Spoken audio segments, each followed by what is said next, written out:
Welcome to our channel. I am your educator Chanchal.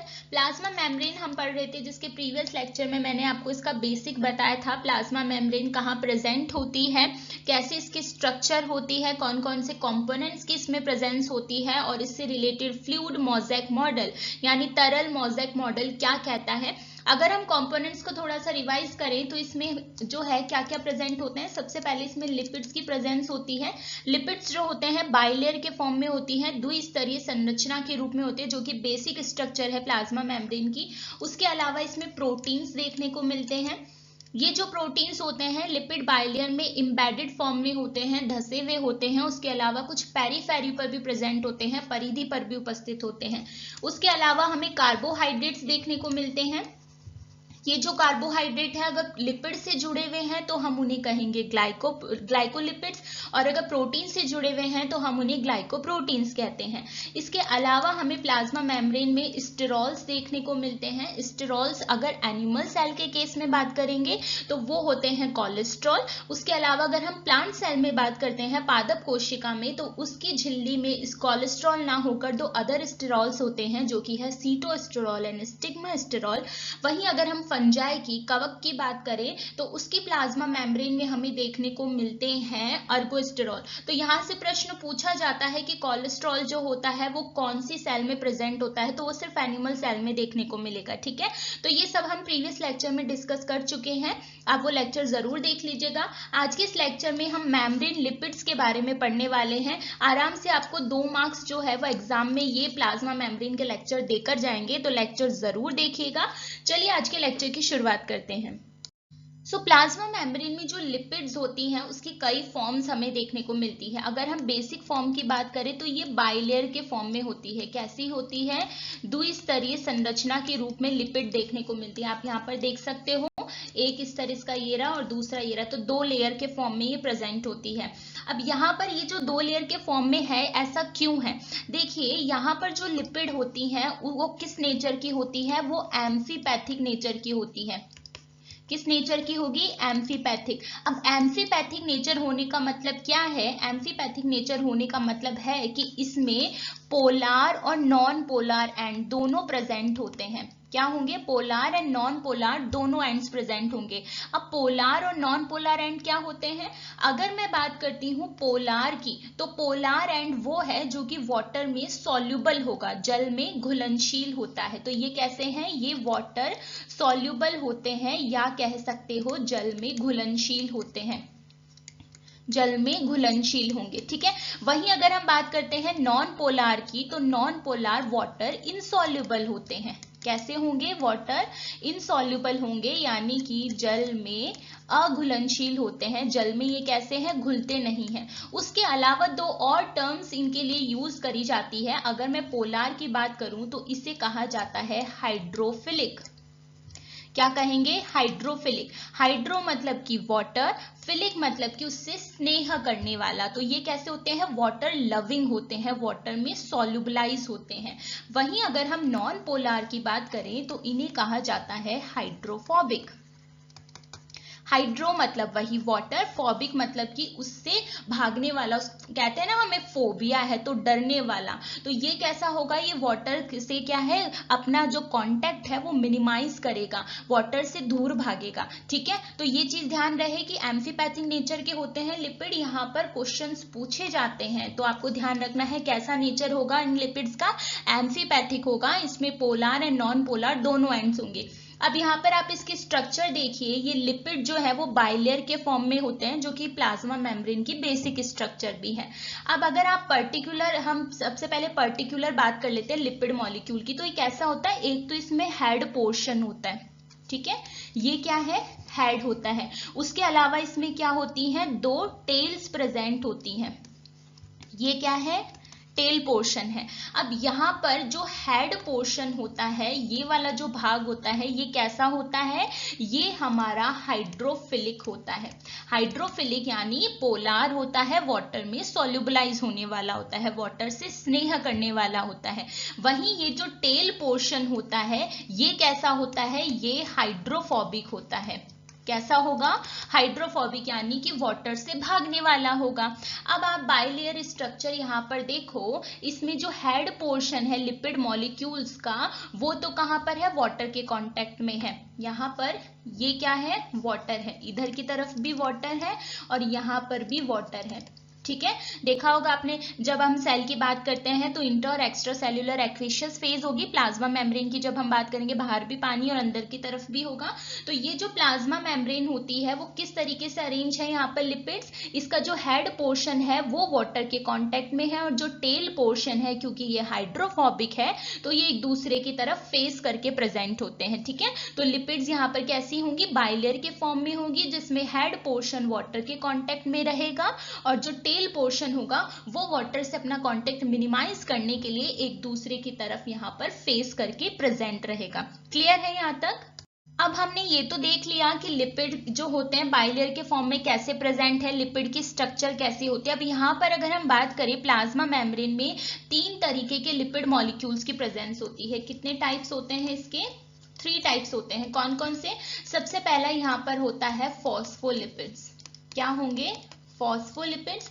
Second यहाँ पर होते हैं ग्लाइकोलिपिड्स और थर्ड यहाँ पर हमें स्टेरॉल्स देखने को मिलते हैं। ठीक है, तो अगर आपसे पूछा जाए प्लाज्मा मेम्ब्रेन में कितने तरीके के लिपिड्स हैं, तो 3 तरीके के लिपिड्स इसमें होते हैं, फॉस्फोलिपिड्स, ग्लाइकोलिपिड्स एंड स्टेरॉल्स। ठीक है, सबसे पहले अगर मैं बात करती हूँ इस फॉस्फोलिपिड्स की, तो देखिए नाम से थोड़ा समझिएगा, यहाँ पर क्या आ रहा है, फॉस्फो, यानी कि इसमें किसकी प्रेजेंस होगी, फॉस्फेट ग्रुप की। ठीक है, क्या प्रेजेंट होता है इसमें, फॉस्फेट। वहीं अगर हम इसकी बात करते हैं ग्लाइको आप किसके लिए यूज करते हो, शुगर मॉलिक्यूल के लिए या फिर कह सकते हैं कार्बोहाइड्रेट के लिए।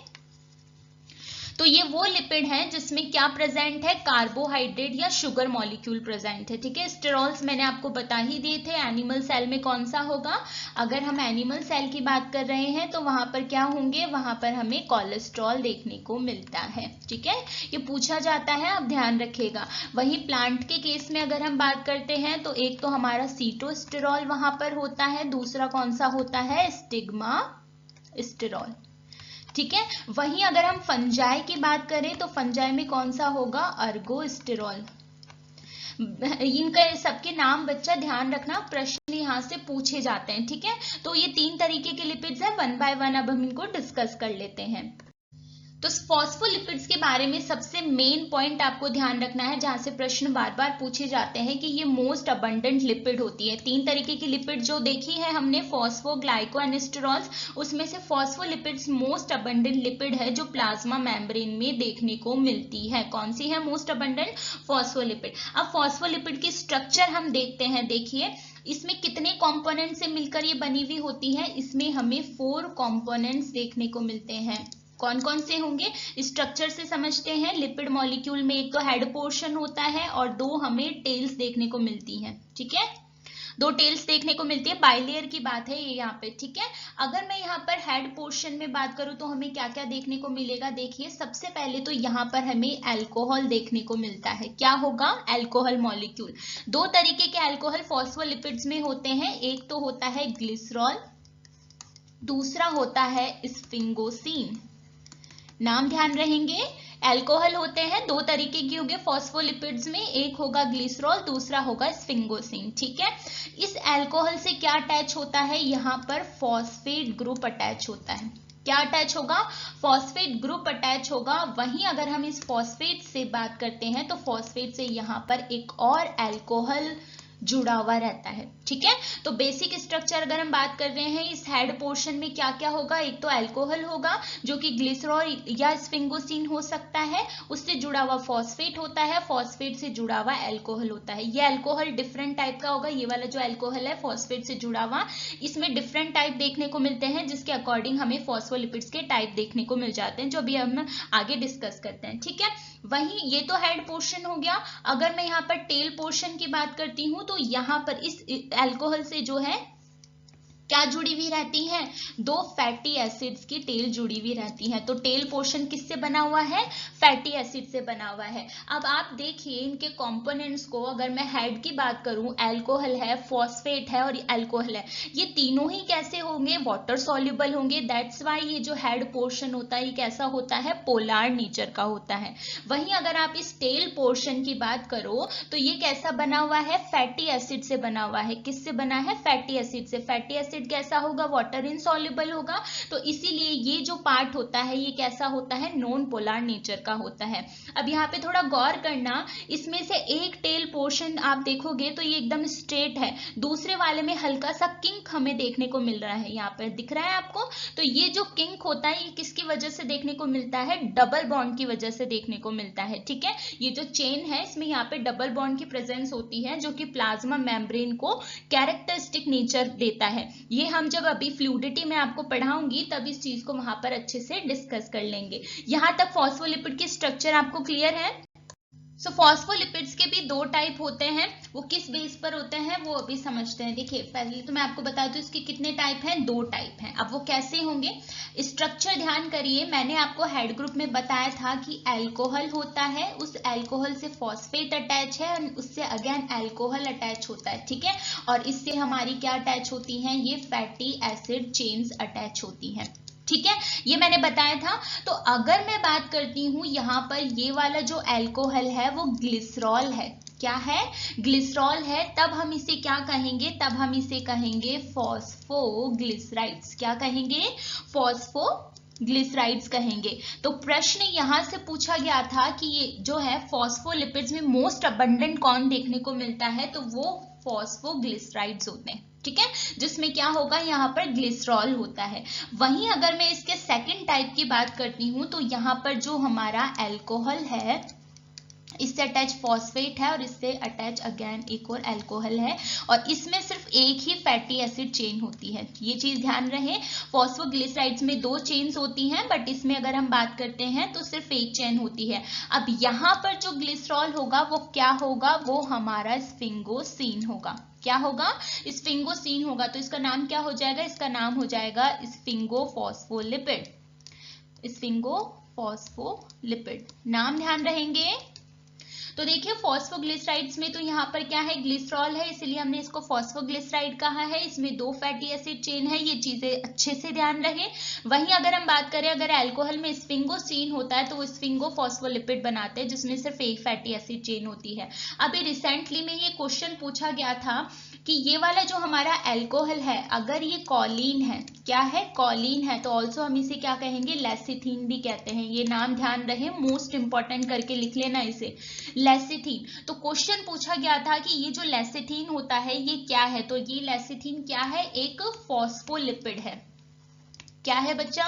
फॉस्फोलिपिड है। ठीक है, जिसमें ये वाला जो अल्कोहल है अगर कॉलीन भी हम इसे कह सकते हैं, लेसिथीन भी इसे कहते हैं, तो ये बेसिकली क्या है? एक फॉस्फोलिपिड है। यहाँ से क्वेश्चन पूछा गया था, इसे हम क्या कहेंगे? फॉस्फोग्लिसराइड, सॉरी फॉस्फेटिडाइल कॉलीन हम इसे कहेंगे। ठीक है, बस इससे ज्यादा इस यहाँ से कुछ पूछा जाता नहीं है। आगे बात करते हैं। फॉस्फोलिपिड हो गया, उसके बाद सेकंड टाइप लिपिड का कौन सा था? ग्लाइकोलिपिड। देखो नाम से जैसे मैंने आपको बताया था ग्लाइको है तो इसका मतलब इसमें क्या होगा? शुगर मॉलिक्यूल होगा। ग्लाइको हम किसके लिए यूज करते हैं? शुगर मॉलिक्यूल के लिए, या कह सकते हैं कार्बोहाइड्रेट के लिए। ठीक है, तो अगर लिपिड में कार्बोहाइड्रेट जुड़ा हुआ है तो हम उसे क्या कहेंगे? ग्लाइकोलिपिड्स कहेंगे। क्या कहेंगे?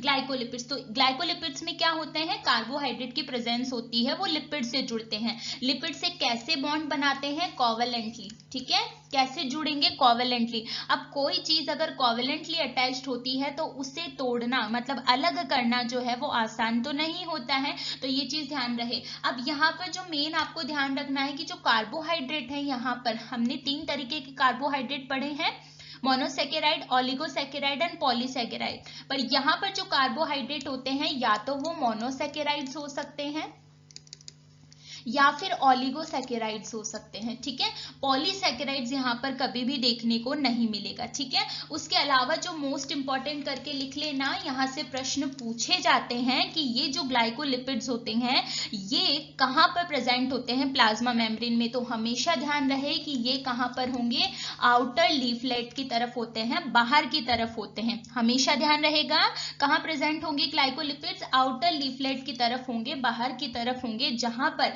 इनका जो कार्बोहाइड्रेट मॉलिक्यूल है, ठीक है, इनका जो कार्बोहाइड्रेट पोर्शन है वो क्या है, सेल की सरफेस पर प्रेजेंट रहता है। कहां पर होगा, सेल की सरफेस पर प्रेजेंट रहेगा और क्या करेगा, सिग्नलिंग में हेल्प करता है। एज अ सिग्नल मॉलिक्यूल ये वहां पर प्रेजेंट होता है।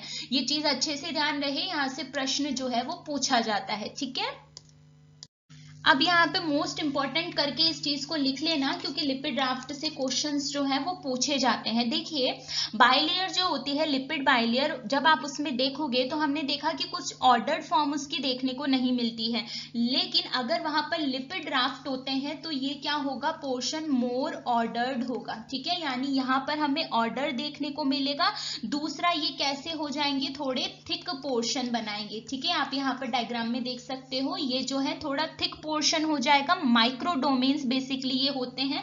ऑल्सो इन्हें मेम्ब्रेन ड्राफ्ट भी कहा जाता है। नाम ध्यान रहे, इन्हें क्या कहेंगे, मेम्ब्रेन ड्राफ्ट भी कहते हैं। तो ये वाला जो पोर्शन होगा लिपिड मेम्ब्रेन का, ये थोड़ा ऑर्डर्ड होगा और हमें थिक पोर्शन देखने को मिलेगा। अब क्वेश्चन यहाँ पर जो पूछा जाता है वो ये पूछा जाता है कि ये किन से मिलकर बने हुए होते हैं। तो आपको ध्यान रहे कि एक तो इसमें कोलेस्ट्रॉल की प्रेजेंस बहुत ज्यादा होती है। नॉर्मली तो लिपिड्स में हमारे मेम्ब्रेन जो है उसमें कोलेस्ट्रॉल होता ही है, लेकिन यहाँ पर कोलेस्ट्रॉल जो होते हैं वो रिचनेस के साथ प्रेजेंट होते हैं, काफी मात्रा में देखने को मिलते हैं। उसके अलावा इसमें क्या देखने को मिलते हैं, स्फिंगोलिपिड्स। ये अच्छे से है ना स्टार मार्क करके लिख लेना, प्रश्न पूछा ही जाता है यहाँ से। ठीक है, तो लिपिड ड्राफ्ट में रिचनेस किसकी होगी, कोलेस्ट्रॉल की होगी और स्फिंगोलिपिड्स की होगी। अब एक क्वेश्चन यहाँ से ये भी बन सकता है, देखिए कोलेस्ट्रॉल की प्रेजेंस है तो ये लिपिड ड्राफ्ट कहाँ पर बनेंगे, सिर्फ एनिमल सेल में ही बनेंगे, क्योंकि कोलेस्ट्रॉल सिर्फ एनिमल सेल में ही होता है। तो ये चीज ध्यान रहे, पूछा जाए अगर लिपिड ड्राफ्ट में किसकी रिचनेस होती है तो कोलेस्ट्रॉल और स्फिंगोसिन की होती है। ये चीज ध्यान रहेगी। अब देखिए, जैसा मैंने आपको बताया था कि जो प्लाज्मा मेम्ब्रेन के लिपिड मॉलिक्यूल्स होते हैं ये एम्फीपैथिक नेचर के होते हैं, है ना। एम्फीपैथिक नेचर मतलब पोलर एंड नॉन पोलर दोनों होते हैं। तो जब आप इन लिपिड मॉलिक्यूल्स को एक्वेशियस सॉल्यूशन में डालो, यानी वाटर के कांटेक्ट में लेकर आओ, तो इनमें 3 तरीके की स्ट्रक्चर हमें देखने को मिलती है। कौन कौन सी, या तो ये बाइलेयर के फॉर्म में होंगे, बाइलेयर के फॉर्म में होंगे जो अभी हम देखकर आए हैं, द्विस्तरीय संरचना जो प्लाज्मा मेम्ब्रेन की बेसिक स्ट्रक्चर है, या फिर ये क्या बनाते हैं, मिसेल्स बनाते हैं। क्या बनाते हैं, मिसेल्स बनाते हैं, या फिर ये लिपोसोम्स बनाएंगे। ये तीनों चीजें बच्चा अच्छे से ध्यान रहे, आप स्टार मार्क करके इसको लिख लेना कि लिपिड मॉलिक्यूल एम्फीपैथिक नेचर का होता है, यानी उसमें वाटर लविंग एंड भी है और वाटर से भागने वाला एंड भी है, ऐसे ध्यान रहे। ठीक है, तो जब भी आप वाटर के कांटेक्ट में लिपिड को लाओगे तो जो भी हमारा पोलर एंड होगा वो तो वाटर के कांटेक्ट में आएगा, लेकिन जो नॉन पोलर होगा उसको तो पानी बिल्कुल पसंद नहीं है, तो वो क्या करेगा, उससे भागने की कोशिश करेगा। तो इस अकॉर्डिंग 3 स्ट्रक्चर हमें इसकी देखने को मिलेगी। बाइलेयर जो मैंने अभी आपको बताई थी, द्विस्तरीय संरचना, उसके अलावा मिसेल्स होते हैं और लिपोसोम्स होते हैं। ठीक है, अगर मैं यहाँ पर मिसेल्स की सबसे पहले बात करूं तो जब भी वाटर के कांटेक्ट में ये इस तरीके के लिपिड मॉलिक्यूल आएंगे तो ये यहाँ पर ये स्फेरिकल स्ट्रक्चर बना लेंगे। मिसाइल के केस में देखिए, एक तो पहली चीज ध्यान रखना कि इसमें जो टेल पोर्शन होता है ना, हमारी जो फैटी एसिड टेल होती है वो सिर्फ एक होती है। तो कितनी होंगी, सिर्फ टेल पोर्शन सिर्फ एक ही देखने को मिलेगा, जबकि बाइलेयर में हमें डबल देखने को मिली थी। तो क्या होगा कि आप इसमें स्ट्रक्चर में देखिए, ये जो इसका हाइड्रोफिलिक वाला जो पार्ट है वो तो वाटर के कॉन्टेक्ट में आ गया है, बाकी ये जो टेल पोर्शन है ये वाटर से दूर जाने के लिए एक दूसरे की तरफ आएंगे और क्या बनाएंगे, यहाँ पर ये स्फेरिकल स्ट्रक्चर बनाएंगे जिसे हम मिसेल्स कहते हैं। ठीक है, अगर मैं इसके डायमीटर की बात करूं, कितने डायमीटर का ये होता है, तो इसका डायमीटर हमें लेस देन 20 nm देखने को मिलता है। सिर्फ इतनी सी चीज यहाँ पर ध्यान रखनी है, क्योंकि ये हाइड्रोफोबिक नेचर की हैं तो एक दूसरे के साथ कांटेक्ट करती हैं। ये हाइड्रोफिलिक नेचर है तो वाटर के साथ ये इस तरीके की स्फेरिकल स्ट्रक्चर बना लेते हैं। ठीक है। बाइलेयर हो गई, मिसेल हो गई, तीसरी स्ट्रक्चर कौन सी बनाएंगे, लिपोसोम बनाएंगे। आप यहाँ पे देख सकते हो लिपोसोम में क्या होंगे, लिपोसोम में जो है हमें दो मोनोलेयर्स देखने को मिलेंगी। क्या देखने को मिलेंगी, दो मोनोलेयर्स देखने को मिलेंगी। तो यहाँ पर आप इसकी स्ट्रक्चर में देखो, अंदर की तरफ भी वाटर है और बाहर की तरफ भी एक्वेशियस सॉल्यूशन हमें देखने को मिलेगा। तो ये वाला जो पार्ट है वाटर लविंग वाला वो इधर की तरफ आ जाएगा, यहाँ भी जो है हेड पोर्शन आ जाएगा और टेल पोर्शन जो है यहाँ पर अंदर की तरफ हमें देखने को मिलेगा। तो इस तरीके की स्ट्रक्चर जो है वो लिपोसोम्स में देखने को मिलती है। बाकी आपसे यहाँ ज्यादा कुछ क्वेश्चंस नहीं पूछे जाते हैं, ठीक है, सिर्फ इतनी इसका ये चीजें ध्यान रखनी है। अब देखिए यहाँ पर जो लिपिड बाइलेयर होती है वो असिमेट्रिकल फॉर्म में होती है। असिमेट्रिकल फॉर्म में होने का मतलब क्या है, जो इसमें डिफरेंट टाइप के फॉस्फोलिपिड्स होते हैं वो साइटोसोलिक और नॉन साइटोसोलिक पार्ट की तरफ बराबर नहीं होते। जैसे मान लीजिए ये मेरी सेल है, ये सेल का अंदर वाला पोर्शन है, ठीक है, ये जो अंदर वाला पोर्शन है इसको हम क्या कहते हैं, साइटोसोलिक ही कहते हैं। और ये जो हमारा आउटर पोर्शन है इसको हम क्या कहते हैं, नॉन साइटोसोलिक, ठीक है, नॉन साइटोसोलिक या फिर एक्स्ट्रा सेल्यूलर, एक्स्ट्रा सेल्यूलर, ठीक है, यही होता है। तो अब यहाँ पर जो हमारी फॉस्फोलिपिड्स होती हैं कुछ जो होंगी वो साइटोसोल में ज्यादा देखने को मिलती है और कुछ का पोर्शन नॉन साइटोसोल की तरफ ज्यादा होता है। अब आपसे क्वेश्चन यहाँ पर जो पूछा जाता है वो सेरीन को लेकर पूछा जाता है। मैंने आपको बताया था जब फॉस्फोलिपिड्स हमने पढ़ी थी कि जो सबसे अपर वाला अल्कोहल होता है फॉस्फेट से जुड़ा हुआ रहता है, वहां पे डिफरेंट टाइप्स देखने को मिलते हैं। कॉलिन मैंने बताया था, उसी तरीके से अगर वहां पर सेरीन होता है तो उसे फॉस्फेटिडाइल सेरीन कहते हैं। अब यहाँ पर क्या होता है, बेसिकली सेरीन का जो नेचर होता है ये कहाँ पर होते हैं, इनर फेस पर प्रेजेंट होते हैं, यानी कि साइटोसोलिक जो फेस होगा प्लाज्मा मेम्ब्रेन का ये वाला, यहाँ पर ये ज्यादा देखने को मिलते हैं। किस केस में, नॉर्मल केस में, ठीक है, हेल्दी सेल्स या नॉर्मल सेल्स में।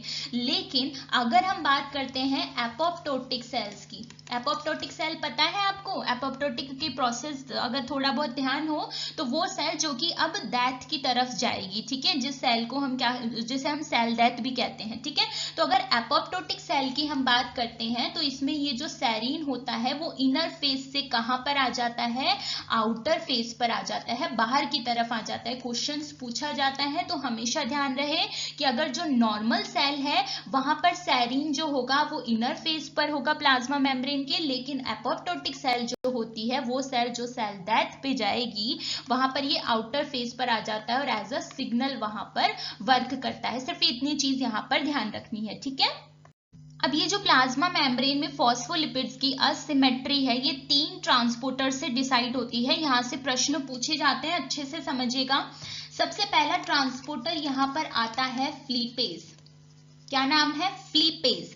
फ्लीपेज जो होता है, पहली चीज ध्यान रखनी है कि ये एटीपी डिपेंडेंट वर्क करता है। एटीपी डिपेंडेंट वर्क करने का मतलब क्या है कि इसको अपना वर्क करने के लिए एटीपी की जरूरत होगी। एटीपी यहाँ पर एज अ एनर्जी यूज होता है, ठीक है। सो एटीपी का यूज करेगा, ये ट्रांसपोर्ट कहां से कहां करेगा, एक्स्ट्रा सेल्यूलर से कहां लेकर जाएगा, साइटोसोलिक लेकर जाएगा, यानी कि सेल के बाहर की तरफ से सेल के अंदर की तरफ जो है फॉस्फोलिपिड्स को ट्रांसपोर्ट करेगा। सिर्फ इतनी चीज ध्यान रखनी है, इससे ज्यादा आपसे नहीं पूछा जाता है। सेकंड यहाँ पर हम बात करते हैं फ्लॉपेज की। किसकी बात करेंगे, फ्लॉपेज, ध्यान रहे नाम अच्छे से। फ्लॉपेज जो होता है ये भी एटीपी डिपेंडेंट काम करता है, यानी इसको भी वर्क करने के लिए किसकी जरूरत है, एटीपी की। ये जस्ट अपोजिट काम करता है फ्लीपेज से, यानी कि ये साइटोसोलिक से एक्स्ट्रा सेल्यूलर यहाँ पर ट्रांसपोर्ट करेगा, किसका, फॉस्फोलिपिड्स का। ये चीज ध्यान रहेगी।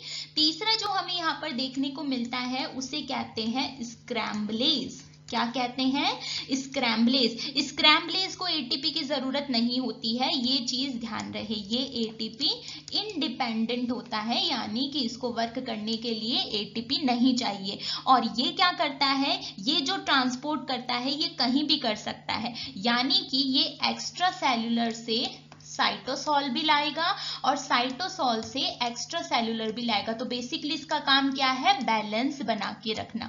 क्या काम है, बैलेंस बना के रखना। तो बेटा ये बहुत तीनों ही इंपॉर्टेंट है, क्वेश्चंस आते हैं, आपको ध्यान रखना है, फ्लीपेज, फ्लॉपेज एंड स्क्रैम्बलेज, ठीक है। अब देखिए यहाँ पर टेम्परेचर का जो इफेक्ट होता है, तापमान का जो असर होता है, वो किस तरीके से लिपिड बाइलेयर पे पड़ता है, यहाँ से प्रश्न आ जाते हैं कई बार, तो ये फटाफट से देख लेते हैं। देखिए अगर मैं बात करती हूँ लो टेम्परेचर की, ठीक है, कम तापमान की, और दूसरी कंडीशन रखते हैं हम हाई टेम्परेचर यानी कि उच्च तापमान की। तो जब लो टेम्परेचर होता है, तापमान कम होता है, तब जो लिपिड बाइलेयर होती है, पहली चीज तो वो कैसी होती है, टाइटली पैक्ड होती है। ठीक है, कैसी होगी, टाइटली पैक्ड होगी, यानी अच्छी तरीके से जो है उसकी पैकिंग हमें देखने को मिलेगी। मेम्ब्रेन जो होगी वो उस वक्त कैसी होगी, थिक होगी। कैसी होगी, थिक मेम्ब्रेन देखने को मिलेगी, और वो कैसे होंगे, जेल लाइक होंगे। यहाँ से प्रश्न आता है, ध्यान रहे, लो टेम्परेचर की कंडीशन पर मेम्ब्रेन कैसी होगी, उस टाइटली पैक्ड होगी, थिक होगी और जेल लाइक होगी। वहीं अगर हम हाई टेम्परेचर की बात करते हैं, उच्च तापमान की बात करते हैं, तो जस्ट इसका अपोजिट हो जाएगा, यानी कि क्या होगा, लूजली पैक्ड। टाइटली से कैसे हो जाएगी, लूजली पैक्ड यहाँ पर हो जाएगी।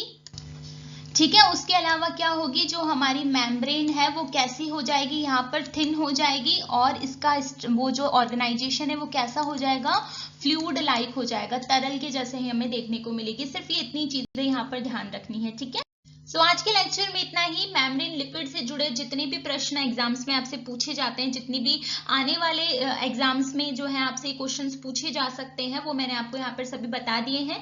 नेक्स्ट लेक्चर जो होगा वो मेम्ब्रेन प्रोटीन्स पर होगा। अगेन ये भी मोस्ट इंपॉर्टेंट लेक्चर है, आप जरूर देखिएगा। चैनल को सब्सक्राइब जरूर कर लीजिए, मुझे कमेंट करके जरूर बताना आपको लेक्चर्स कैसे लग रहे हैं, and stay tuned for upcoming interesting lectures. Thank you.